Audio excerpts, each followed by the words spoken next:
그럼 여야는 이제 어떤 얘기들을 총선에서 하고 있을까? 일단 경제 또 민생 문제를 고소고발전 속에 얘기하고 있습니다. 한동훈 위원장은 금투세, 금융투자소득세 폐지 얘기하고 있고 이재명 대표는 1인당 25만 원 민생회복 지원금 얘기를 꺼내고 있습니다. 김수환 평론가님, 유권자들이 움직일 수 있는 그런 대안들이라고 보세요. 어떻게 보십니까?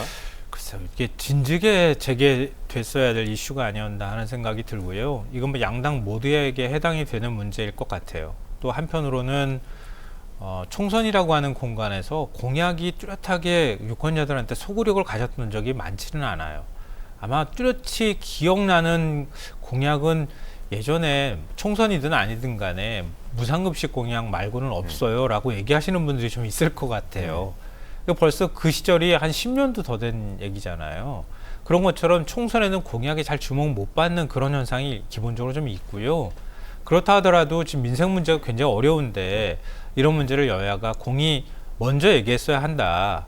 더군다나 특히 집권 여당의 경우에는 더 민생 문제에 대해서 관심을 가졌어야 한다. 이런 생각은 뭐 공이 적용되는 것이기도 하고 집권 여당으로서의 책임을 지적하고요. 다만 이제 오늘 아침 흥미로운 그 조사를 했더라고요. 중앙일보가 이달 그러니까 공약을 본격적으로 내놓기 시작한 이달 1일부터 14일까지 민생이라고 하는 걸 얼마나 언급했는지 공개석상에서 그걸 세봤더라고요. 그때 한동훈 위원장은 단 3번밖에 없다는 거예요. 이재명 대표는 9번. 그 이후까지 합하면 제가 볼 때 이재명 대표가 물가 문제가 나왔기 때문에 더 많은 언급을 했었으리라고 봐요. 그러니까 한동훈 위원장이 사실은 일종의 대통령하고 역할 분담을 한 탓일까요? 민생 토론에 오늘도 대통령이 가가지고 뭐 고향, 용인 이런 곳을 뭐 특별시로 지정을 해서 일종의 이제 특례시로 지정을 해서 거기에 대해서 권한을 많이 준다. 권한을 주겠다. 네. 뭐 이런 식으로 얘기를 했더라고요. 그것도 민생 토론의 23번째 한 겁니다. 근데 한동훈 위원장은 이재명 대표 비난하느라고 시간 지금까지 다 보냈던 거잖아요. 그러다 민생 문제 제대로 제기를 못하고 대통령하고 갈등 때문에 모든 스텝이 다 꼬여버리고 나니까 지금 뭐 의대 문제 해결이나 민생 문제를 얘기하는 것은 좀 오히려 무책임해 보인다 이런 지적하고요. 그리고 이재명 대표 13조 원 정도 든다고 하는 거죠. 1인당 25만 원 정도 지급하면 거기에 대해서 국민의힘은 돈 풀어서 인플레 잡자는 바보 같은 행위다 이렇게 표현하던데요. 그럼 대통령이 1,000조 뿌리겠다고 얘기하고 거기에 정부 예산은 한 45조 원 정도밖에 안 들어가겠다고 얘기하는 거는 거의 인플레 폭등을 일으키는 정도 수준 아닐까 싶어요. 그러니까 저는 지금 한국 경제의 가장 큰 문제는 내수 침체라고 생각하거든요. 수출은 조금씩 회복되고 있는 중이잖아요. 그러니까 금리가 높은 상황이고 국민들이 빚이 많으니까 쓸 돈이 없는 거잖아요. 이럴 때 한 번쯤 선순환 시켜주는 거 13조 원 정도라고 하면 어느 정도 감당할 정도는 수준은 된다. 그러니까 찬반 토론이 있다 하더라도 그런 생각은 기본적으로 합니다. 네. 나쁜 선례죠. 이건 최악의 선거 공약이고 캠페인이라고 보여지고 저는 이재명 당대표는 참 나쁜 정치인이다. 무책임한 천조 뿌리는 대통령은 괜찮고요. 그거는 이제 나중에 토론할 문제고 이렇게 돈을 직접적으로 살포하겠다라는 것은 최악의 나쁜 정치의 전형이다. 이거는 매표행위다라고 볼 수밖에 없어요. 나쁜 선례라고 말씀드릴 수밖에 없는 이유는 그럼 선거 때마다 돈 준다고 할 거예요. 국민들한테. 그러면 나라가 지탱되거나 유지될 수가 없어요. 정치 지도자가 해야 될 일은 돈을 어떻게 국민들에게 나눠주겠다라는 거를 법률로서 규정과 제도로서 만들어야 될 책임이 있는 사람들인데 선거 때 경제 어려우니까 돈 드리겠습니다. 이러면요 우리 지방선거, 총선, 대선 때 이런 일들이 계속 반복될 거예요. 뭐 인플레 문제는 나중에 차후를 떠나서 선거 캠페인과 공약으로 이것이 과연 적절한 것이냐 이 부분은 꼭 우리가 생각해보고 넘어갔으면 좋겠다라는 생각이 들고 선거 때 보면은 각 당대표나 후보들이 뭐 해드릴까요? 이거를 넘어서서 해달라는 거 다 해드릴게요 막 이런 식으로 하거든요.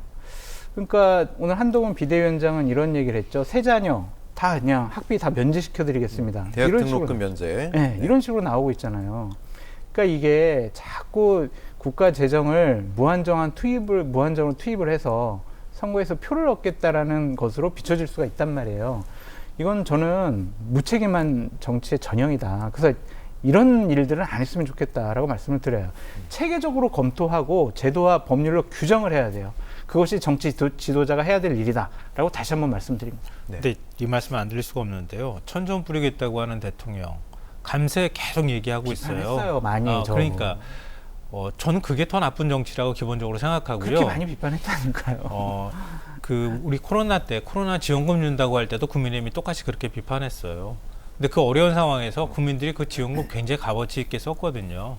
근데 그렇게 했다고 해서 그 빚이 한 10몇 조, 20조 정도 되는 건데요. 그것 때문에 대한민국이 휘청거리지는 않았어요. 그러니까 지금 저는 아까 말씀하셨던 말씀의 취지는 충분히 알겠어요. 무슨 의도인지 아는데 국민들이 지금 그 얘기하잖아요. 대파한 닭 가격이 875원이다. 이거 가지고 사람들이 많이 얘기들을 하고 있잖아요. 네. 왜 그렇겠습니까? 고물가 상황이 한 3년 가까이 지금 지쳤어요. 이미 지칠 대로 지쳤고요. 굉장히 여론이 안 좋아요.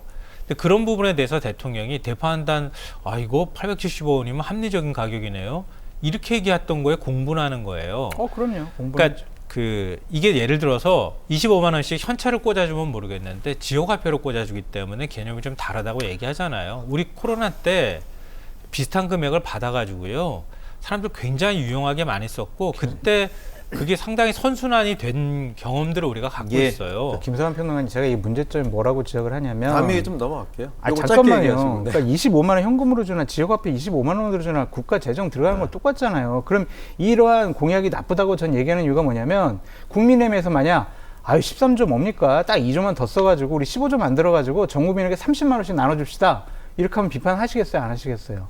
그러니까 이게 자꾸 안 좋은 쪽으로 계속 눈덩이처럼 굴러간다니까요. 그래서 이러한 돈을 직접적으로 살포한다는 공약은 선거를 앞두고 매표 행위로 우리가 인정할 수밖에 없어요. 네네. 그래서 저는 나쁘다고 말씀드리는 거예요. 네. 또 생각은 다를 수 있으니까요. 이게 네. 뭐 미래 세대에 부담을 줄 수도 있고 지금 뭐 토론을 통해서 여야가 다시 한번 머리를 맞댈 그런 사안인 것 같고